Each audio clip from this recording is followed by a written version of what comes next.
Hello. Hello, Capshaw. Well, hello, Luddington. I love seeing your face. I love being here with you. Me too. And we have an announcement to make. We recently just got back from Paris. Paris, we did it. Oops, we did it again. Paris, yes, the sequel. Yeah, we did it. I have a question. What was your favorite thing about traveling together there this time? Oh, man. I gotta say so many things, but we laugh so much together. And we argued this trip. We did argue a little bit. We argued. We threw a little heat on that fire. I mean, it wasn't a lot of heat. It was more just, I didn't want to walk Well, let's call anymore. it what it is. You got a little grumpy at one point. I had a grumpy night. I'm not blaming you. I'm just saying it started with a little grumpy. I did. And you know what I love about us is that we do call it what it is. And I was talking and you turned to me and you said, "You're really grumpy right now." And earlier in the day, you said, "This story's really boring." I did. We were just She was telling the longest story. It actually was not the longest story. In the No. taxi. And I was looking, what did I was like, I really was not even engaged. I was like trying to do other things to signal to you that I was very bored by this story. Okay, And let me you just explain what wouldn't stop happened though. telling it. This is why I end up grumpy at the end of the day.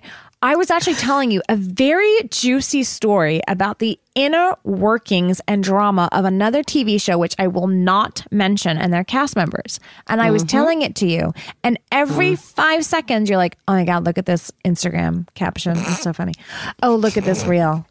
And then I was trying to get to like the thing, because by the way, people would love to hear what it was. And you just turned to me and go, "This is a little bit boring."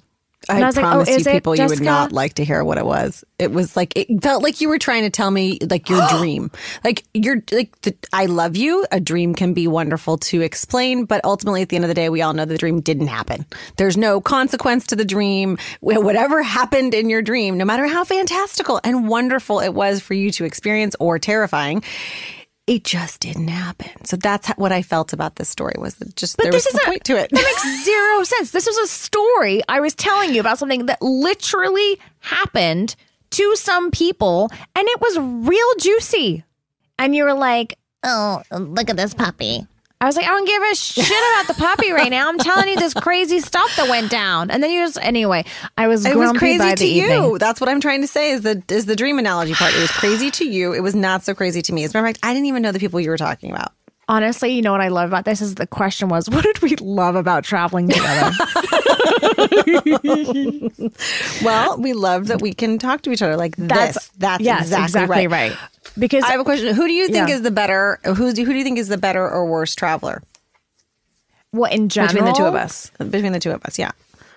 I think you know what? I think we're kind of similar actually in our I do too. travels. I just I do don't too. think we're similar in our prep. Yeah. No, that's okay. But I mean, I really appreciate that you sort of, when I came into your room and was able to see the inner workings of your suitcases that were open and The explosions. your room the explosion, that you really bring your home with you on vacation.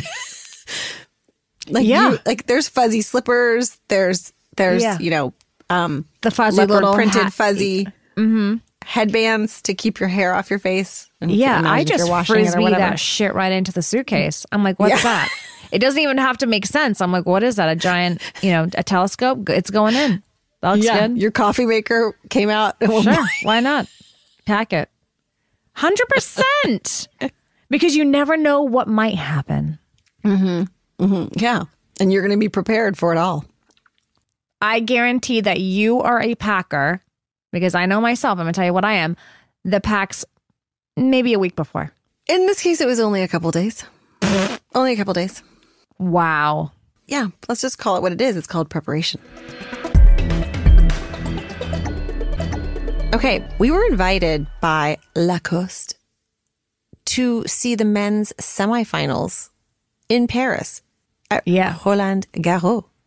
I really am just going to always use my French accent. It's fine. I'm used to it now. Well, hang on. You were invited and then you got a +1. So I felt like I didn't belong, but I was still there. Like somehow I'd escaped in there and I was running wild and free. I love it. I love it. Yeah, no, because we were going for the convention and then we were booking our hotels, and my memory was that the hotels were sort of booked up. And I said, "Why? What's going on?" Because the Olympics aren't until July. And someone said, "Oh, it's the French Open." And I said, "The French Open is happening while we're there?" And then I reached out and said, "Hey, can we go?" And then we were so kindly picked up by Lacoste. They were amazing. Oh my gosh, it was so cool. Just being in a different country and going to a different place and having that kind of experience is really so cool. And I love tennis, and I really loved watching Alcaraz. It was actually kind of exciting because you and I were rooting for different people too. Yeah, we picked our opponents and we got a little competitive over it. Yeah. I had a little bit of imposter syndrome though, because when we to me, I thought, well, first off, I'm lucky to be there, which, by the way, anyone is, because it's such a crazy experience. I'd never been to a tennis game before, and it's a grand slam, right? That's what they call it. I don't think so. Is it a grand slam? It's not? Someone said, I heard the words grand slam being used. Never mind. This is how clearly out of place I was. Yeah. I was like, I love this grand slam. I'd never been to a live match either. I'd never been, and I figured, of course, nosebleed seats. That's where Camilla Luddington, that's where I vibe. I'm used to a nosebleed. And we walked out and we were literally on the court. Yeah, we felt like we were. We got handed tennis rackets and we were ready for doubles. Yes, we were. Yeah.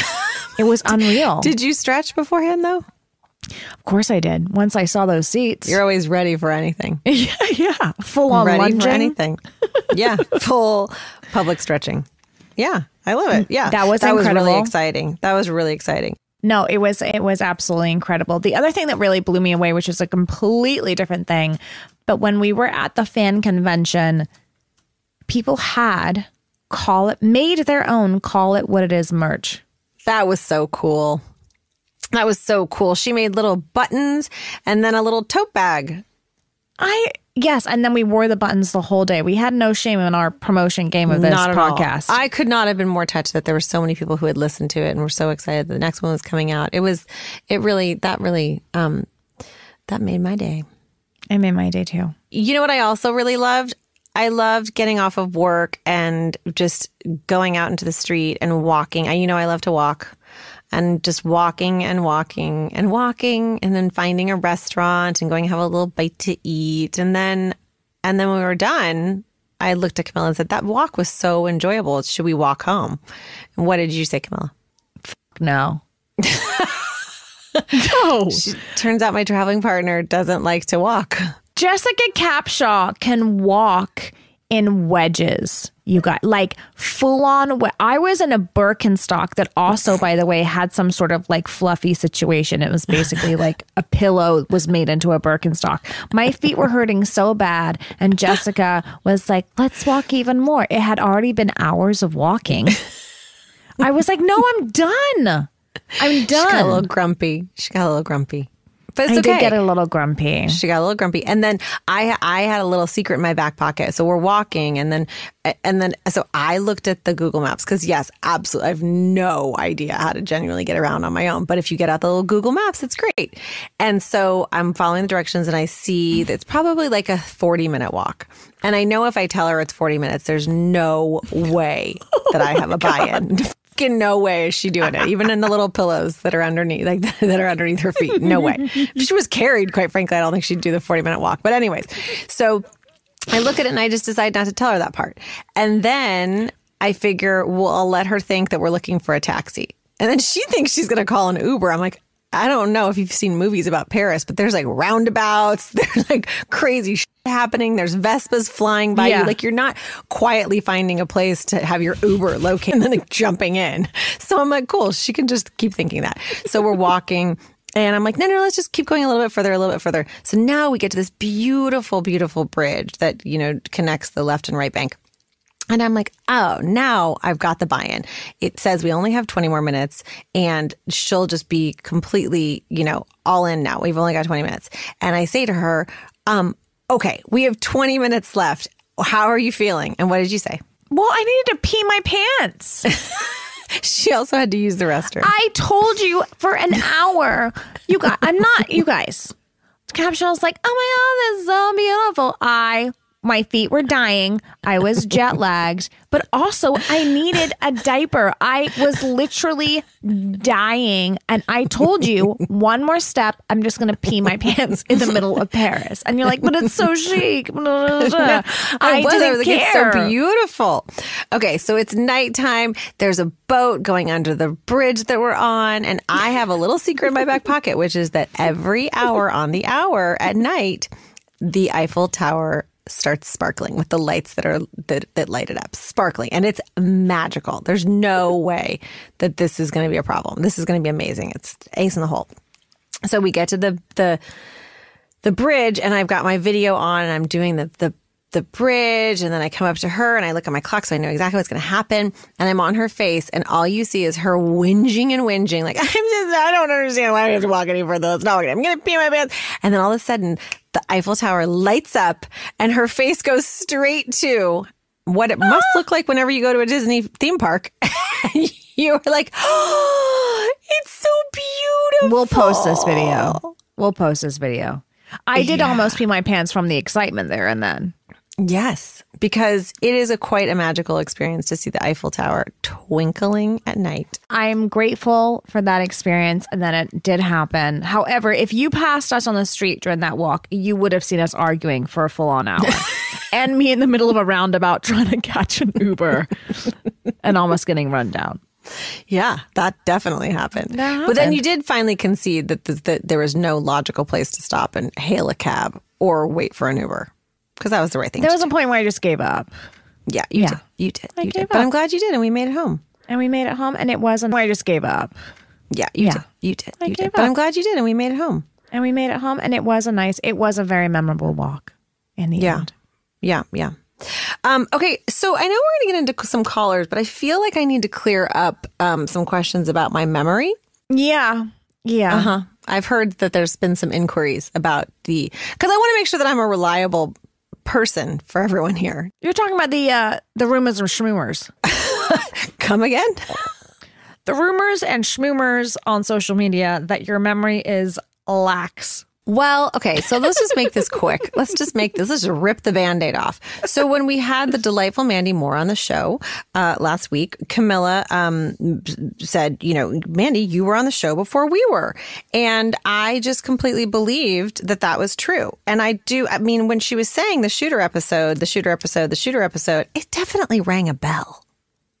I remembered that there was a shooter episode. What do you want, a medal? That's one of the most iconic episodes that's ever happened. Of course there was a shooter episode.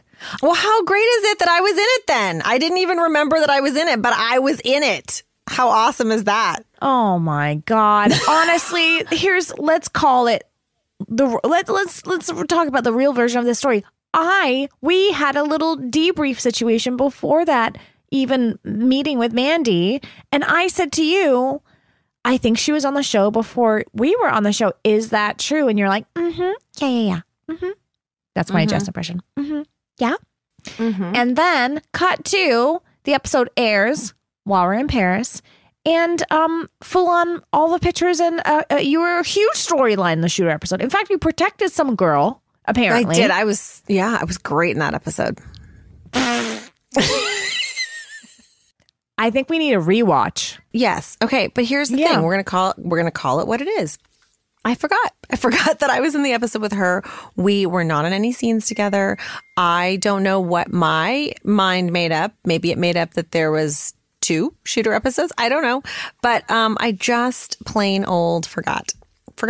Also, I'm just going to not defend myself, but just say that it was probably 14, 15 years ago.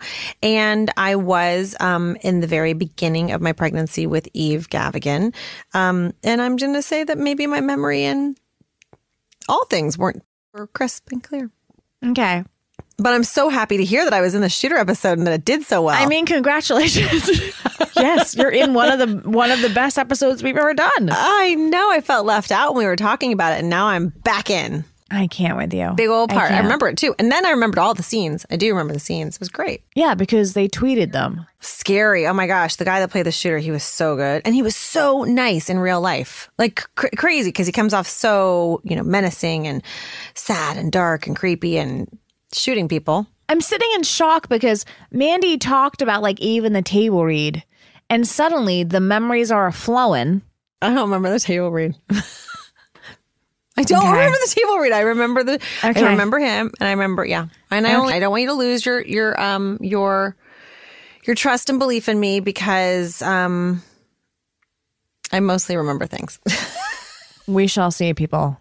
Listen, the fans remember everything, so we'll find out real soon. Yeah.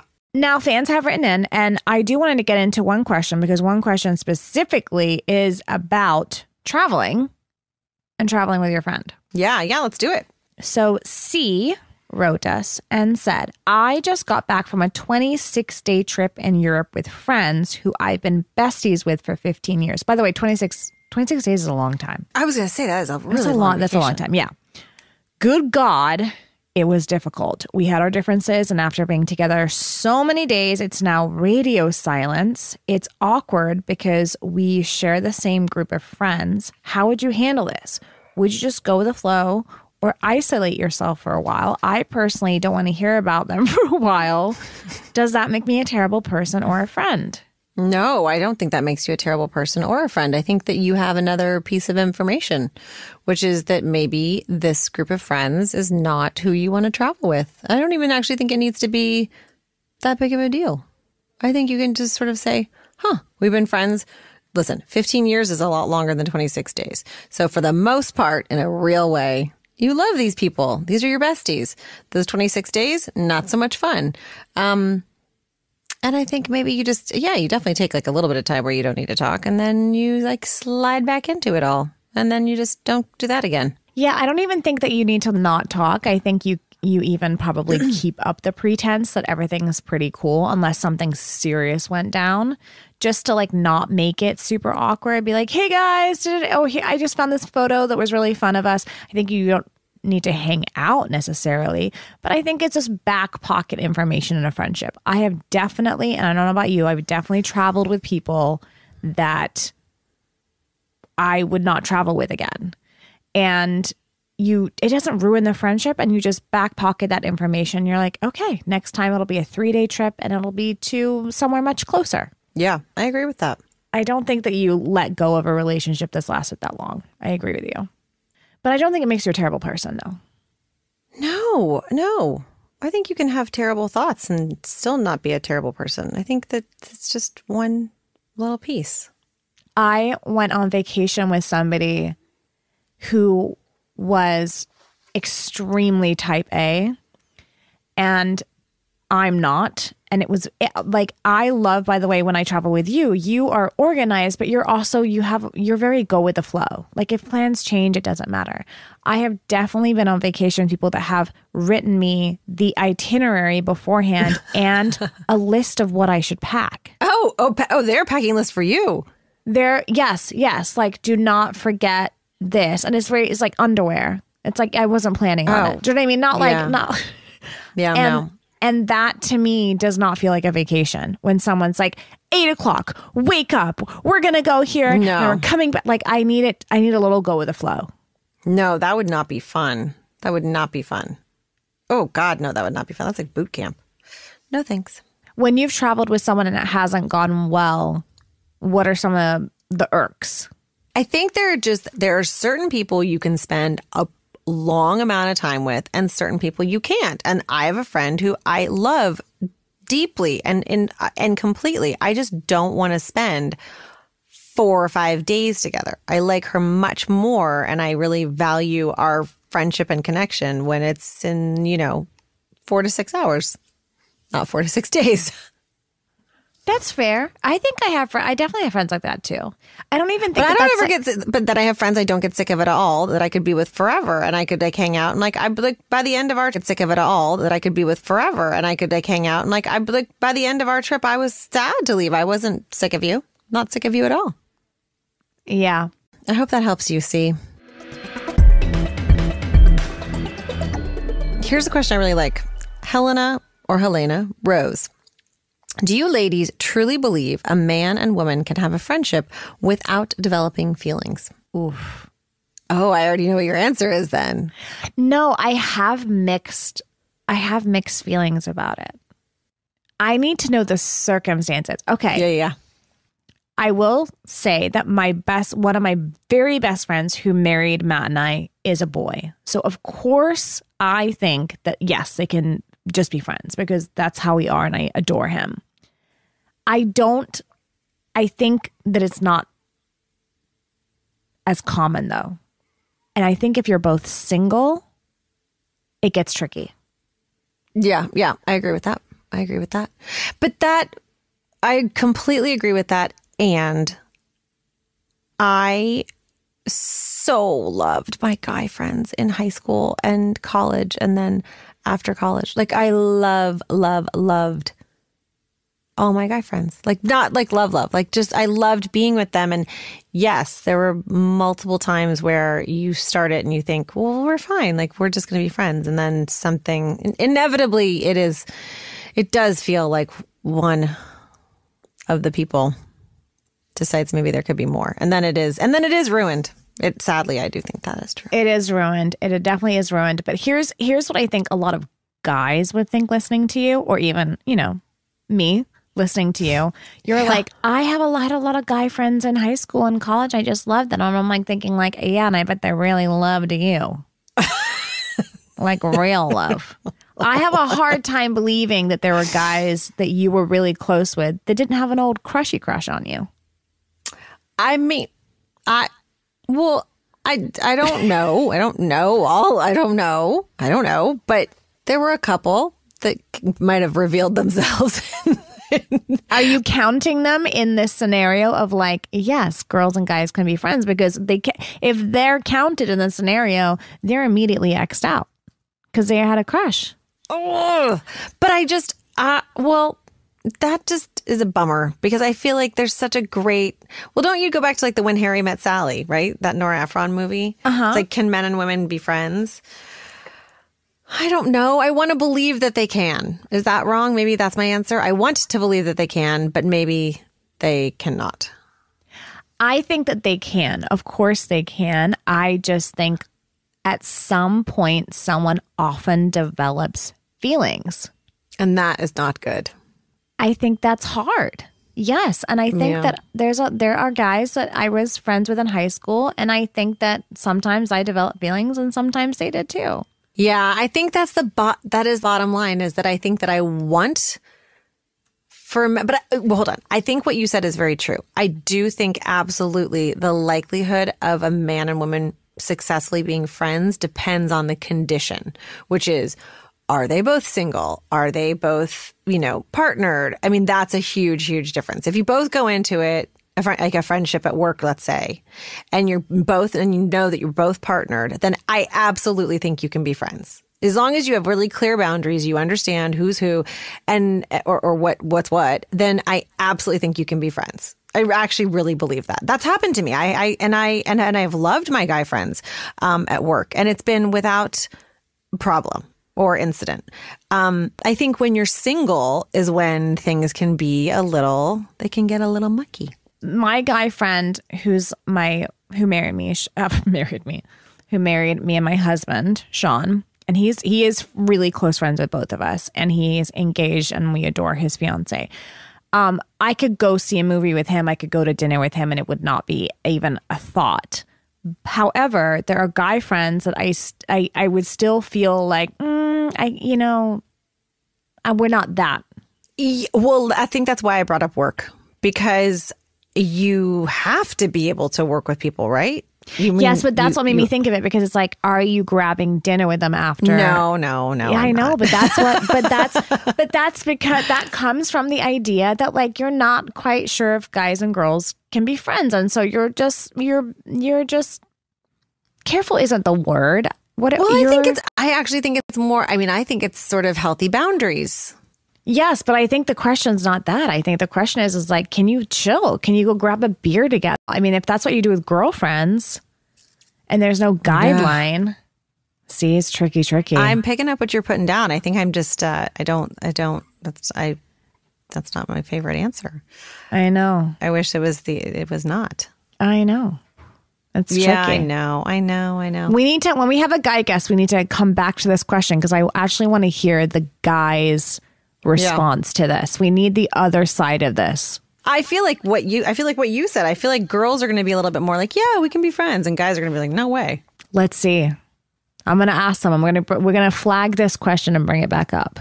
I think it's an exit poll question for all our male guests, or just for everybody. We're going to have a few polls with this one. All right, we're going to put some more attention on this. Ever evolving.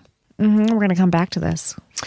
Okay, how about we go on to Lizzie? So yes. Lizzie, I've been in this situationship with a woman, and then my best friend came along, and suddenly my situationship decided she wanted to be with my best friend behind my back, and they are dating now. I feel betrayed by both. What advice would you give? Well, number one, no kidding, you feel betrayed by both. That's betrayal behind your back. It's the definition of betrayal. You don't do things behind people's back. That's not cool. And if you were being valued in a relationship that was a situationship, then there would be, care of your feelings, and there would be a conversation before they introduced that, maybe not even their fault, right? Maybe they just fell into it, but you were not regarded, I don't think, in this situation. So I'm really sorry, because that sucks and that would feel terrible. And I guess now the advice is I would take a moment. I would put them in a little timeout. I think I'd be like, I'm gonna take a little pause from you all. And then I think if you wanted to get back into it, I think you really need to understand what happened so that it wouldn't happen again, because that, it was not super respectful, but I think the betrayal for me on this one comes more from the best friend, to be honest, because situationships, they come and go. They're gonna do what they do, right? And if there's not a commitment there, the lines can get a little blurry, and people can get a little shady. But a best friend, they're not supposed to be doing that. They're not, because by the way, if that really is your best friend, you're probably confiding in them all the things about the situationship. And they know all the ins and outs of it. And so a lot of that betrayal for me would come from the fact that I not only trusted you just as a best friend not to do that, but I've been vulnerable with you, most likely, talking about this. And then what has been shared now with that person, I don't know. I think it would honestly really ruin the friendship for me. I think that in your 20s, I've found more so than my 30s, actually, that your friendships kind of can come and go over things like this. And it really makes the friends that are not like this, just you become closer to them, and you value them even more. Yeah. Also, you make really, again, I don't know what age Lizzie is. But man, I made some questionable choices in my 20s about certain things where you just, I don't know. I think you don't understand the consequences yet. And and then you do something and you think it's just impulsive or whatever. And then all of a sudden you're like, oh, that had real impact. I really hurt someone, or someone really hurt me. And it's how you learn, sadly. Really sadly. I wish you could learn without, it's the whole touching the fire. If you don't, you do have to get burned to really get it. And the truth is that most likely, and this always helped me in any situation like that, these two aren't getting married. This isn't going to work out. And so in the end, in how many months or a year, whatever it is, when that situationship is boring and it's done, then most likely now that person's alone and they're going to miss your friendship, and it will be a learning thing for them, and you'll be months ahead and you'll be fine. You're not going to care. Yeah. It's hard losing friends over stuff like that. But again, is that really a friend then that you care to keep for the long run? Because life is hard and all these things come up. You need that person to be solid with you, at least in trust. Yeah, completely. It's a little Grace Sloan memorial, by the way. Very Gray Sloan Memorial. I know. Yeah. I know. This could be any character writing in. And we'd be like, well, that's how a season finale goes. Yeah. That Jess won't remember she's in. Why? Yeah, for sure. Why do I need? Yeah. No. Do the work and then I just leave it. And then you literally just leave your brain there.